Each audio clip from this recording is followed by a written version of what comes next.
頁咧就係一點一橫，同一個十字。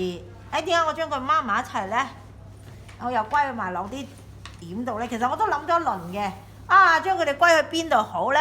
但係我就發覺咧，佢同點有少少似嘅，咩意思咧？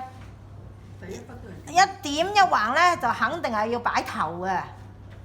我諗未見過一點一橫擺尾啩，我暫時未見過，係咪？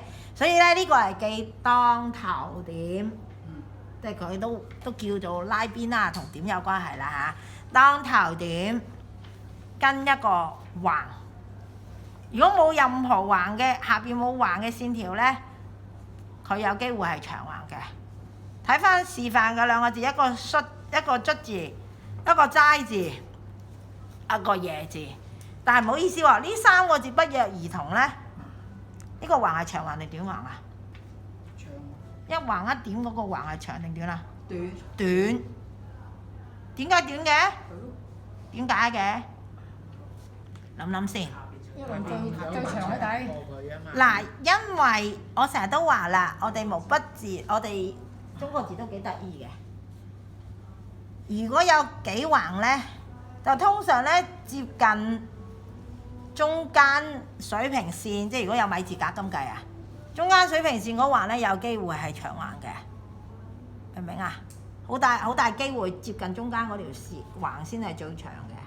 咁所以咧，咁啊變相你呢度長，咁上邊嗰橫又兜長啊，咁就唔好睇噶咯，變咗好似條火車軌咁個咯喎，就唔靚啊。咁所以咧，我哋多數處理咧呢橫就做一個長嘅短橫，即時係長橫嘅幾多啊？一半，大概係標準長橫嘅一半。咁而將個長橫咧讓俾下邊個長橫嚇，呢個係卒字啦。好，第二個齋字，點解佢又係短橫嘅？係咯，咁長有。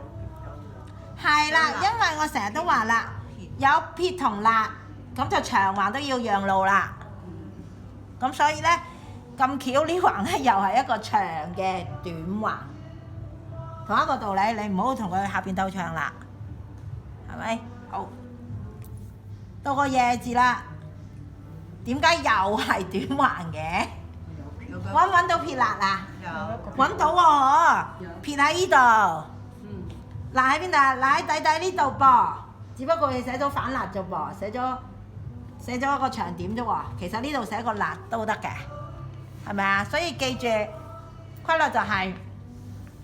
如果得一橫，咁就一定嗰1000嗰一橫就一定係寫長橫啦。係啦，如果有好多橫，好多情況下咧，接近水平線嗰橫咧就係長橫嚟嘅，或者最底，即係總之一係最高，一係最底，一係就中間，多數都中間嘅。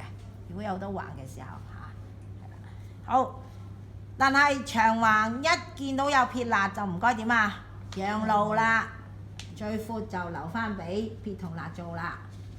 嗰個長橫咧就變成一個長嘅短橫，好冇？下邊咁我講個樣嘅啫，同呢個當頭呢個樣有啲似係嘛？呢個十字，咧。多數都擺下邊嘅，多數擺下邊係咁樣處理啊！我意思話，多數都係長橫加一個豎，呢個豎咧仲要下邊就冇橫遮住噶啦，佢好似把劍咁篤穿佢噶啦，即係穿過去橫，然後俾豎穿過。咁呢種型嘅咩處理咧？橫冇粗啦，第一橫要有啲，豎要粗啲。第二，你可以揀掘掘地嘅，即係譬如個半字佢係掘嘅，但係個平字係掘定尖啊，尖嘅圓針豎。個倍字咧亦都係尖嘅圓針豎。但係記得你話我唔中意，我唔寫圓針豎啊，我中意寫掘嘅得唔得？得。但係你話唔係喎，我呢個字有好多豎㗎，我中意全部尖嘅得唔得？唔得，唔好意思，尖嘅得一豎嘅啫。同長橫一樣，得一個嘅啫，只可以一筆係寫尖嘅。